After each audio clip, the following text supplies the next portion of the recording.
tozali ebele ya kolanda magazine na bino bokelengi oyo moko eza kopesa bino bainformation mikolo na Kinshasa moto nyonso ozali kosala tokofungula sango na biso oyo akoyebisa bino ke deux présidents Bahati Lukwebo na Christophe Mboso bakutanaki lisusu mpo babeta lisolo oyo bolanda bareportage oyo ya Yuyu Mbete bakutanaki lisusu mardi 31 août eleki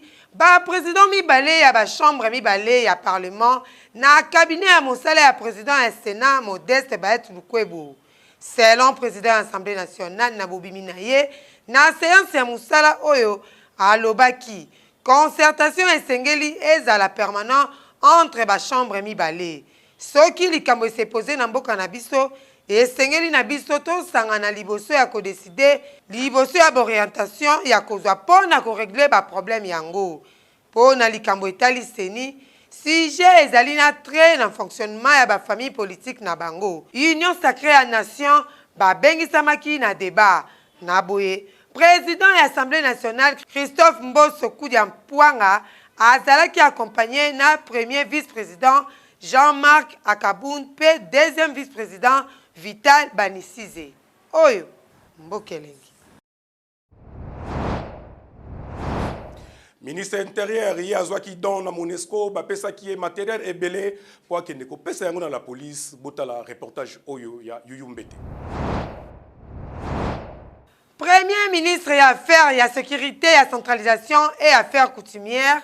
Monsieur Daniel Aselo Kito Akoy ayambaki mokolo ya mardi eleki don ya matériel électronique oyo ezalaki offert na Monisco pe na invitation ya commissaire général ya la police Silvano Kasongo pour na ko remettre ye ba matériel oyo et sengeli na bino boyeba ke yango ezalaki na commissariat général ya la police pe na présence ya quelques autorités à la police nationale congolaise pour na kosukisa numéro 1 à la police azalaki reconnaissant pour na geste et routine oyo Monisco asalaki na la police yambote gouvernement a remercier bango oyo RTNC boyebi tolakisaki bino bazalaki na grève ya munene ya kafu mais bazongelaki musala oyo basolaki na ministre na bango eyebani te me bapesi bango su ultimatum ya 72 heures soki esimbi te tour oyo oyo koya dossier ya grève ya RTNC esili nanu te calme oyo tozali komona ezali mpona bakidisaki mitema ya baagent mpe na bacadre ya chaîne nationale na réunion monene oyo esangisaki baautorité ya gouvernement na baagent mpona batrouver solution nsima na kobondela ebele bapandisa yango bayokanaki ke bapesi bango 72 heures mpona kodekante situation ke soki esalami te bakozongela lisusu grève yango tobandi ke tokomona lisusu makambo ya boye te ko se répéter na yango gouvernement na biso azali na musala ya munene ya kokitisa mitema ya baagent pe bacadre ya RTNC libela oyo mbokelengi toyebi te na Nord Kivu kuna soki ezalaka nini soki nini yango ezalaka kote kuna na Nord Kivu babandi bazotika te bazokotela batu kosalaka batu mabe kobomaka bango bolanda reportage ya Sephora Ramazani.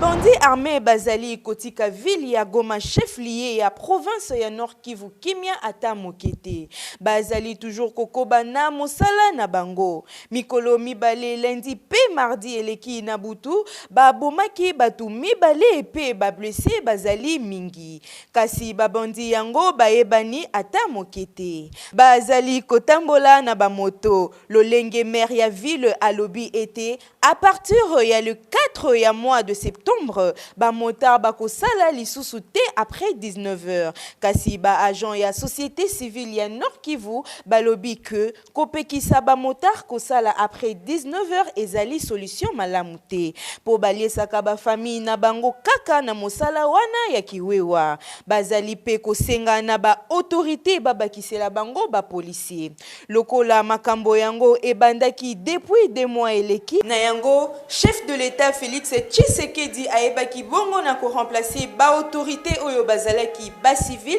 na ba autorité militaire. Système ezo changé pona ko kimisa ba bandi oyo elobami bongo na ba agent ya société civile oyo bazali bongo batu ya mapinga oyo mbokelengi. totikalaka na Nord Kivu poto yebisa bino ba rebelle oyo ADF bazoyoka kaka te balingi kotika te ata ba américain baye bango baokanisa baobunda na bango bolanda reportage ya Alia Kakilila. ezosala pasi mpe mawa na butu ya mardi 31 août 2021 barebele ya ADF basalaki siège na route ya Maimoya na Makulu na territoire ya Beni na Nord Kivu. Kaka na mode opératoire na bango, selon société civile ya pembeni, batomboki yango babomaki ba civil. Structure yango esalaki bilan ya 3 personnes oyo babungisaki bomoi. Et pas il y a député national Jean-Baptiste Kasekwa azangaki kolakisa ba regret na été pour na attaque oyo ba innocent babungisa ki bomoi. Et pas il y a ba ADF atalisi été eza état ya fièvre. Monsieur Kambale Kavwirima Kambale Katembo na moko mosusu oyo azali nanu identifié te nde bango nde bakufaki na attaque na territoire ya Maimoya na Makulu epai ya ba ADF. Ba population nde babelelaki depuis 3 jours oyo elekaki. Ba militaire ya 3 positions oyo ya pembeni nde bayaki kosala intervention yango. État de fièvre nde mwana mboka Jean-Baptiste Kasekwa atalisaki na compte Twitter na ye. Affaire oyo eza à suivre. Congo Mbokeleki. La police ya ville province ya Kinshasa to ebite so basala musala ndenge nini tangu bakendaka ko kanga bato botala bango ndenge bazo wela na bato ya moto eza entraînement ya catch ya judo to ya nini botala bino moko oyo mboka nini tozali komona lolenge la police azo sasa moto oyo asali nini po abeta maboyi toyebi ke la police azali na mission ya kobatela la population pe biloko na ye kasi oyo eza kobatela Général Kasongo ozali na musala monene ya kosala na ba agent na yo po bayeba lolenge ya kotretaka population ata moto asali faute esengeli kosola na ye na malembe ke violence ya boye esengeli na bino la police boyeba ke peuple azali na ba droit na ye na traitement ya boye ezali passe. Général Silvano Kasongo papa ya bana lolenge ya ba policier oyo esengeli bazonga lisusu na formation eyokani oyo mbokelengi bakangaki ba fournisseur oyo basalaka masolo ya bombe mikolo mileki to tayi kolakisa bino ndenge bato wana bazalaka mais bango moko baye ko démentir yango baleki na télévision avocat na bango aleki mpona ko expliquer que bango babanda ko kutu nde ya catalyseur depuis kala donc toyebi ke solo tolo mikoleleki tolakisaki bino ndenge la police na biso bakitaki na siège ya batunisien oyo na koloba ke bango nde bazali bafournisseur ya bombe nzoka yango ezalaki lokuta kasi likambo ya soni ezalaki ke bandeko baétranger oyo tolakisaki bino bango bazwa autorisation ya kosomba bakataliser na bakarte électronique ya telefone mpo na kotinda yango libanda ya mboka mpe nsima bakozongisa yango awa na mboka na biso kasi eloko ya kokamwa baétranger oyo bazwa mikanda oyo eautoriza bango basala misala oyo depuis année 2016 epai ya gouvernement na biso boyoka ndenge avocat na bango a expliqué. Moi-même, personnellement, j'ai été surpris et choqué au vu de l'image de Monaki. Dans les réseaux sociaux, même à la télé. D'ailleurs, même il y a DGI, parce que nous avons un numéro de Kampako. Certains m'ont appelé parce que nous avons un avocat de société. Oh, nous avons un de même, ils étaient surpris. Donc, nous avons un service à la police. Ils ont un service à parquet. Aucun service n'a invité, n'a lancé aucune invitation à l'endroit de la société pour prétendre quoi que ce soit que nous sommes procédure ezali babengi yo okeite bakopesa ya mibale okeite so eza police bakotenda misato ndeni moto ayete bakosala mandat d'amener même ceux qui basali mandat d'amener en venant chez vous oza na kati ya ndako eza na procédure mosusu faut basala bakotala moto yango toye kokanga sango makoti na kati ya ndako na ye Basuki. bakota te Basuki wana Socrate ça explique il faut lisusu bazonga bakosala nini basa siko manda ya perquisition même si bakota na kati attention obatami na mbetu bakota mais ça n'a pas été le cas tosengi na gouvernement na biso liboso ya kokanga mutu mpe kolakisa ye na bilili esengeli komene baenquête comme il se doit mpo na baimage oyo tomonaki kaka bakatalisere kasi tomonaki ata mutu moko te na lopango yango oyo azalaki na aspect to forme ya bameli bombe oyo mboka elengi. Lelo recouvrement forcé ya vignette bandi na ville province à Kinshasa ba chauffeur belé ba yebi kututé soki bandi bolanda reportage.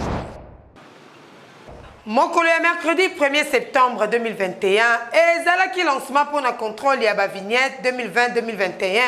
awa na ville province ya Kinshasa wapi epai baagent ya hôtel de ville batelemaka na baroute principale nyonso mpo na kosala recouvrement forcé contre bachauffeur kasi likambo ya kokamwa presque bachauffeur nyonso bazali au courant na yango te ndakisa boyoka ndenge bandeko oyo balobi na micro ya magazine Mboka Elengi. Eza na malamu parce que mutuke kotambola ni documenté vu que ebimi brisque biso to yeba on te fo batikela biso na mois temps ata mois 2 semaines mo comme ça to informer ba patron ba soma ba document non vinette na osoma parce que eza loinde kwei na mboka parce que eza mutuke kotambola nzele oza documenté faut soma document les problèmes ani vinette eza bana kala to soma ka mikanda vinette eza bana kala to soma ka vinette mais ma bezani tracasserie o ba chauffeur zo telemela ya ba Jacques Alfianzela police nyonso akomi kaka makama mituka police nyonso s'il vous plaît police nyonso sauf mutute kaka makama mituka tracasserie tiki poste dans la police ayika na nzela kanga recevoir kanga chauffeur yango nde pena le plus important obo ça l'effort bo sunga biso ba chauffeur to reketaka général kifa si je me trompe pas un bon général tosengi na bakonzi ya hôtel de ville na bamakambo ya boye il faut kobetaka mbela même une semaine avant pour permettre na bachauffeur bazwa baprécaution ya kofuta to mpe kosomba bavignette mpo ya mbangu boye eza mabe oyo Mboka Elengi. Bomoko ezali oye kaboli kaluka na selembao depuis babandaki misala na bango basundola misala bana selembao baolela na kombo na bango na bana kaluka bokondima te bolanda ba détail epa ya Jeff Kabamba. Awa tozana mai ya makelele esika ekaboli avenue Landu na commune ya Selembao pe luila na commune ya Ngalema mingi na Kan Luka esika wapi misala ya pont oyo bakonzi basundola na bango kala population ya ngambu oyo bazolela kaka na bakonzi basilisela bango pont oyo ekoki kosunga bango makasi. Tosenga bakonzi te intervention banya basala biso na nzela vraiment eza malamu ba continuer misala na bango kende batiki boye eza bien te po bamvula pe susere ye e osala mabe ba dega moko zo sala ya makasi yango pe tosengi na bango basisa nzela na bango bakoya kaka soki baye ba visiter kaka neti lelo tomoni ba misusu baye awa tozaka question toye toyambi bango mais lelo pe tozotala bango kaka lokola pe bakoma kokosa biso kaka bakoya batini badelege na batali ya moko bale sima mikolo bakimi na bango bakoya lisusu te bakomaka kokosa biso kaka tokoma kaka nzela ya bango so baye bateste bakei toyebi te projet na bango so eza nini mais biso tosenyi basilisa biso nzela esila tolongwa na pasi ezalaki projet moko ya malamu biso tu tosepelaki na projet oyo ya nzela ya pont nzela oyo awa toza na Kaluka toza avenue Louis pont oyo projet nango eza ekende ti na direction ya avenue Landu babandaki na bango bien tellement que pasi eleki ndeko alobi tina kikongo po kaka pasi na bango eyokana betre bampangi inke bene tu basamu na njila ya katuka Kaluka tinga kwenda Selembao beti timfunu nge mantila betu nzila ya Selembao ti Kaluka kana nge manisa nzila ye malgré banto ekuluta bo manisa yo fe biso to na posa ke silisela biso nzela entreprise oyo azalaki chargé na misala oyo asundola na ye kutu biloko awa kaka nde bozomona na bilili mabende kutu ekoma koruye nango mutuka oyo kutu tondimi teke ekosala lisusu tata mokonzi gouverneur de la ville Gentini Ngobila pardon papa population ya ngambu oyo baleli oyo Mboka Elengi ata muke te. bozala kebele ya kolanda magazine na bino mboka elengi oyo bozo mesana makasi mingi pe ya kotalaka biso merci na ba critique na bino merci na ndenge bozali kopesa biso confiance ya kolanda nyonso oyo toko remercier équipe technique esali musala oyo kitoko na moni Kachama Hervé Cédric Kapangu bazalaki wana pona kosala koesa soin ya ba image bozali kotala ndenge ezalaka toujours ya kosamba pona kutezala te tokokuta nesusu na mokolo ya lobi na journal na bino ya sika mena kotuna kalikambo tango nyonso avant tosisaka journal depuis rame banda nani telefone ebunga akenda récupérer yango ko balbaka so tozu ko koti na ra telefone so ebunga bozwa na tuna ngo epa nani na tuna pa Jeff Kalev